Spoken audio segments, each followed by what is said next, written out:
Ini di tengah gonjang-ganjing KPP, tiba-tiba datanglah sahabat baru ya. Dalam politik tidak ada teman dan lawan yang abadi, yang ada adalah kepentingan. Yaitu PDIP mengusulkan pertemuan antara Puan Maharani dan AHY.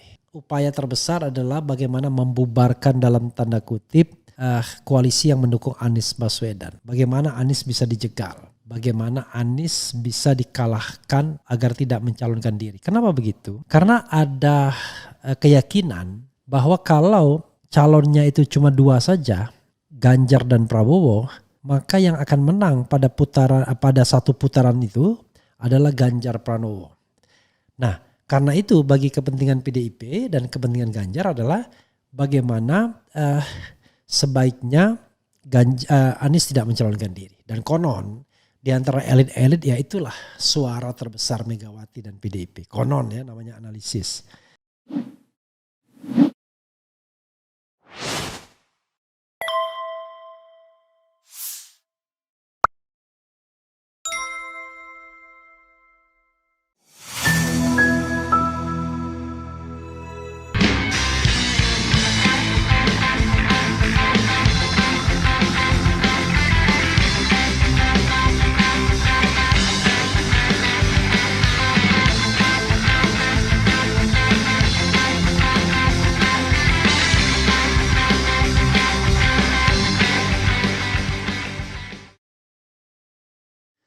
Assalamualaikum warahmatullahi wabarakatuh. Sobat RH sekalian, jumpa lagi kita di channel yang keren ini. Keren cadas. Ya sobat semuanya, ini ada berita menarik ya. Soal pertemuan dua sekjen PDIP dan Demokrat. Membahas apa dia, tukar tambah apa, lagi bernegosiasi apa. Macam-macam maknanya ya sahabat daerah sekalian pertemuan ini. Yang jelas pertemuan ini dengan background ketidakpastian posisi AHY. Apakah jadi akan diambil oleh Anies Baswedan sebagai calon wakil presidennya ataukah tidak. Ketidakpastian juga koalisi Perubahan untuk Persatuan. Apakah seandainya nanti AHY tidak diambil sebagai calon wakil presiden, maka Demokrat lari atau mundur dari KPP. Ketidakpastian juga seandainya nanti AHY menjadi cawapresnya Anies Baswedan, apakah Nasdem juga tidak ngambek dan malah Nasdem yang lari. Jadi ini di tengah gonjang-ganjing KPP, tiba-tiba datanglah sahabat baru ya. Dalam politik tidak ada teman dan lawan yang abadi, yang ada adalah kepentingan. Yaitu PDIP mengusulkan pertemuan antara Puan Maharani dan AHY, putra Presiden SBY yang 10 tahun dengan putra Presiden Megawati yang 3,5 tahun memerintah. Dengan catatan SBY mendapatkan 2 kali menang pemilihan presiden secara langsung. Megawati dapat limpahan setelah Gus Dur di impeach ya. Ya saudara sekalian, apa yang menarik ini? Ya, sebelum membacakan beritanya, saya mendengarai dua hal. Apa dua hal tersebut? Pertama, upaya terbesar adalah bagaimana membubarkan dalam tanda kutip koalisi yang mendukung Anies Baswedan. Bagaimana Anies bisa dijegal. Bagaimana Anies bisa dikalahkan agar tidak mencalonkan diri. Kenapa begitu? Karena ada keyakinan bahwa kalau calonnya itu cuma dua saja, Ganjar dan Prabowo, maka yang akan menang pada satu putaran itu adalah Ganjar Pranowo. Tapi kalau 3 calon, ini berbalik malah. 3 calon ini dengan posisi keyakinan survei entah meyakinkan betul atau tidak, ya bisa saja kemudian Anies sebagai the common enemy, maka pada putaran kedua antara Prabowo dan Ganjar, yang menang Prabowo karena pendukung Anies akan ke Prabowo. Karena no choice, tidak ada pilihan lain. Nah, karena itu bagi kepentingan PDIP dan kepentingan Ganjar adalah bagaimana sebaiknya Anies tidak mencalonkan diri. Dan konon di antara elit-elit ya itulah suara terbesar Megawati dan PDIP. Konon ya namanya analisis. Tetapi kubu istana dengan perhitungan terbaru ini justru tidak demikian. Dengan perhitungan terbaru ini kalau seandainya mereka betul-betul menjagokan Prabowo Subianto kalau benar-benar ya, maka yang paling menguntungkan adalah kalau seandainya Prabowo maju ke putaran kedua dan pendukung Anies dilimpahkan ke Prabowo. Tidak mungkin pendukung Anies ke Ganjar. Itu soalnya. Oke, itu satu perspektif. Perspektif yang kedua yang harus kita garis bawahi juga Sobat Era sekalian adalah soal kemungkinan putaran kedua itu juga. Kalau terjadi 2 putaran, let's say Ganjar sepertinya yakin betul bahwa dia akan menang pada putaran pertama walaupun tidak mencapai 50%. Artinya dia kandidat paling serius untuk maju pada putaran kedua.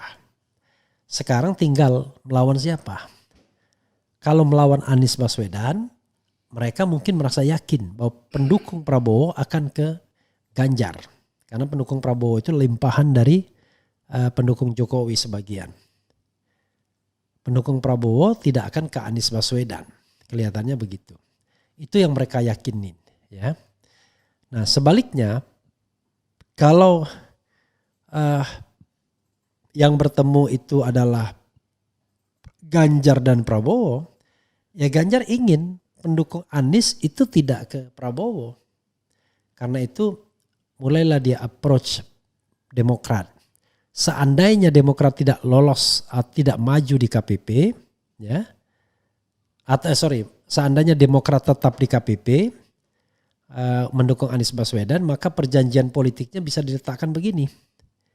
Kalau seandainya Anies kalah, maka Demokrat akan dukung Ganjar Pranowo dengan option AAA, BBB, CCC dan lain sebagainya. Termasuk portofolio kementerian dan lain sebagainya. Kan itu. Karena dalam politik tidak ada lawan dan kawan yang abadi, yang ada adalah kepentingan. Makanya sontoloyo semua politik kita. Karena hanya didasarkan pada hitung-hitungan berapa kursi dan lain sebagainya. Bukan value yang diperjuangkan. Bukan nilai yang diperjuangkan. Itu ya analisisnya. Jadi analisis ini ya bisa untuk 2 pasangan sebagai the first option. Atau the second optionnya adalah pada putaran kedua. Nanti kalau Anies kalah ya itu yang diyakini ya oleh para surveyor yang mereka bayar juga.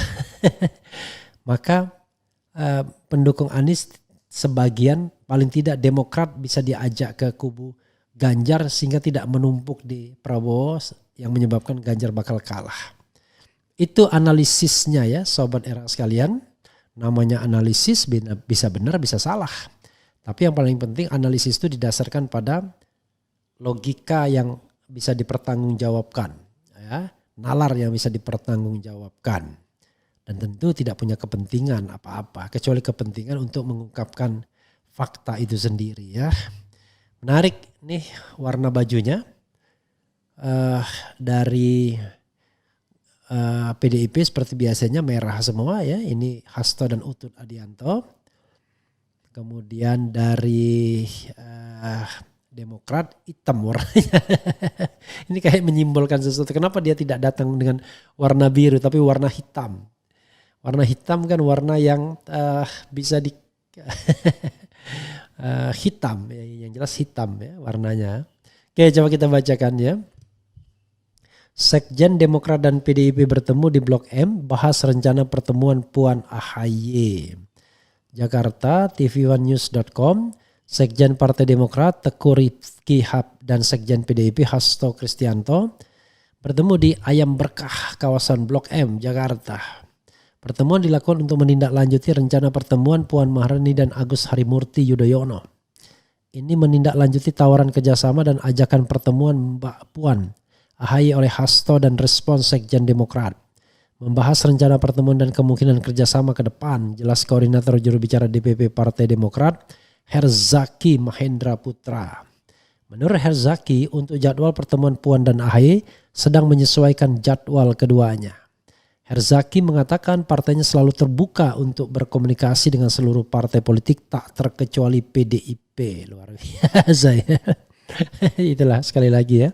Tidak ada kawan dan lawan yang abadi, yang adalah kepentingan. Untuk itu kami menghormati dan menghargai pintu komunikasi yang telah disampaikan melalui pernyataan terbuka Sekjen PDIP, Mas Hasto, kata Herzaki pada wartawan Minggu. Jadi no freelance, tidak ada makan siang yang gratis. PDIP membutuhkan Demokrat untuk menjegal Anies Baswedan atau untuk memecah dukungan Anies Baswedan ke Prabowo kalau seandainya Ganjar berhadapan dengan Prabowo di putaran kedua. Itu kepentingan Demokrat. Kepentingan PDIP, kepentingan Demokrat adalah menekan koalisi perubahan agar menempatkan AHY sebagai wakil presiden. Kalau enggak, kami ada alternatif lain loh. Mungkin begitu ya kira-kira ya. Dan P3 sebagai mitra koalisi dari PDIP sudah sepakat, sudah rela seandainya Demokrat bergabung maka wakil presiden itu adalah AHY. Jangan lupa Mardiono ini informasi yang saya dapat memang ya gengnya Ganjar. Gengnya Ganjar, entah dari jurusan mana tapi gengnya Ganjar. Jadi Mardiono tidak akan membawa partai kepada komitmen basis masanya, tetapi pada kepentingan-kepentingan yang sifatnya personal atau kepentingan-kepentingan yang sifatnya pragmatis. Kelihatannya begitu ya. Oke, Sobat RH sekalian, itu yang kita bisa analisis. Tapi coba kita baca beritanya ya. Saya membaca berita terakhir saja, analisis di depan. Oke. Sekjen Demokrat dan PDIP bertemu di Blok M bahas rencana pertemuan Puan. Oh sorry, tadi sudah dibaca ya. Sudah saya baca beritanya. Yang kita harus baca ini adalah komentar Sobat RH yang terkait dengan hal ini ya. Oke. Paling juga Puan mau pasangan AHY. Is it? Yakin? Rasanya enggak lah ya. Kemudian Bang RH, kenapa ya Mak Lampir itu selalu memuji-muji ayahnya? Enggak ngerti maksudnya siapa ini ya. Sekjen PDIP enggak tahu malu. Halau, mereka sadar kalau Ganjar enggak ada efek kejutnya. Haha, maluin PDIP. Kemudian Demokrat mau gabung PKI Perjuangan. Enggak bisa. Jangan bilang begitu ya. Demokrat semakin terpuruk. Anies moral atas kejujurannya sangat krisis banget. Jebakan Batman, ingat dulu Hasto nangis pura-pura kala BBM naik zaman SBY, padahal sekarang naiknya ugal-ugalan.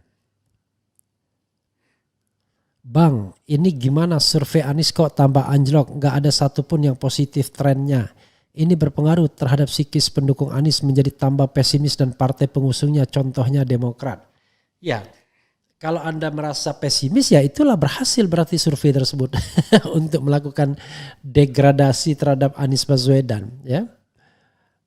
Anda yakin surveinya tidak pernah bisa bergerak.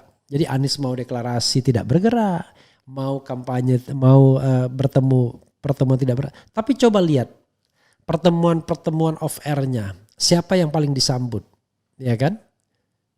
Anies yang jelas ya. Jadi kelihatan kalau Anda memang ingin masuk dalam lingkaran itu, jebakan itu ya berarti para penjebaknya berhasil. Silakan AHY ke PDI, saya pemilih Demokrat dari 2004. Untuk 2024 saya tetap pilih Bapak Anies Baswedan, untuk partainya pilih yang mendukung Bapak Anies. Kemudian Demokrat digoyang. Oke. Andai sekarang Pilgub DKI Anies lawan Ahok, pasti Ahok yang bakal menang. Gak jelas maksudnya apa ini. Demokrat ganti Golkar aja. Demokrat akan jadi tumbal prank Partai Kerbau. Itu akan mengulangi Bapak Prabowo yang 2 kali kena prank Partai Kerbau. Sangat naif itu Demokrat kalau kena bujuk rayu Partai Kerbau. Maksudnya apa? Kalau Anies tidak jadi capres, saya sekeluarga pilih Prabowo. Kemudian supaya Demokrat tidak ditinggal sama pemilihnya, jangan goyah dan ambisi tetap istiqomah. AHY mungkin 2029 baru bisa mencalonkan presiden atau wakil presiden. jegal partai politik, permainan hukum, kong kali kong cara penguasa untuk menjegal. Pak Refli tolong buat podcast dengan Pak Novel Baswedan, Bambang Wijoyanto bahas perpanjangan masa jabatan komisioner KPK. Oke ya. Saya yakin ini tanda-tandanya akan runtuhnya partai bertanduk di awal tahun 2024 ini. Semoga diijabah doa saya ini. Oke. Aku Demokrat tapi kalau sampai gabung PDIP rasanya mau muntah.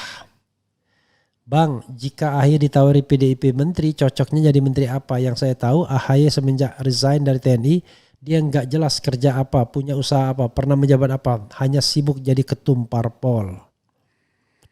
Kemudian, apa lagi ya? Kalau Anies gagal nyapres, saya oke, sudah ya. Ya, sobat era sekalian, itu saja ya. Ini banyak sekali ya.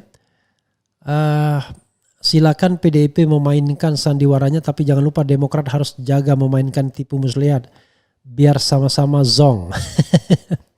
Biarkan mereka kasak kusut, tapi hadirnya Anies Baswedan sebagai Presiden RI adalah tanda-tanda negeri ini akan diselamatkan Allah Subhanahu wa taala, dari carut marut oleh rezim ini. Ya, sobat RH sekalian, itu saja ya. Jebakan Partai Kerbau mulai bereaksi kepada Demokrat. Izin tanya Bang, apakah kewenangan konstitusional komplain bisa ditambahkan ke MK? Kalau bisa, apakah penambahan kewenangan MK harus mengubah Undang-Undang Dasar 1945 atau mengubah undang-undang atau memperluas melalui undang-undang? Wah, ini soal yang nggak bisa dijelaskan secara singkat.